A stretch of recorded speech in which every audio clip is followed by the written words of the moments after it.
মকবুল ভাই এই আপনি আমার বাড়ির সীমানায় খোটা গান কেমন? এই শালা কথাবার্তা হারে কইস, তোর টাকায় খোটা কাটতেছি মানে আমি আমার টাকায় খোটা কাটতেছি। এ ভাই এটা আপনি জায়গায় কে বলে ওই দেখেন তো আমার বাড়ির একবার পেঁয়াজ আপনি খোটা কাটতে চান। এই শালা তুই আমার জায়গার উপর বাড়ি হরছু, বাড়ি তো পেঁচ খাইবই। এ ভাই কথা তাই রাখুন, আমি আপনার জায়গার উপর আমি বাড়ি হরম কেমন? আমার জায়গার দলিল আছে, তারপরে আমি আমিন নিয়েছি, আমিন নিয়েছে মাপ দিয়ে আমার জায়গার উপর আমি বাড়ি হরছি। শালা বেশি কথা কস, শালা করে এটা তুমি মাথা চাকালা তুমি। হ্যাঁ মাথা চাকাবো বলো বলছো জানো তাই দেশে আইন আছে, দেশে পুলিশ আছে, দেশে সঠিক বিচার আছে, এর ফয়সালা পুলিশ করবো, আমি পুলিশ নিয়ে আসবো। হ্যাঁ পুলিশ নিয়ে আসবো, যা তোর কোন বাপ আছে নিয়ে আইগা, জায়গায় তো আমার। এই দেখেন আমার জায়গার উপরও খোটা কাটতেছে।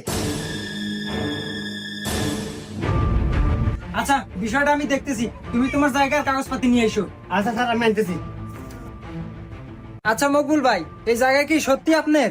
আরে দারোগা সাহেব কি কন, আমার না মানে একবার আমার নিজস্ব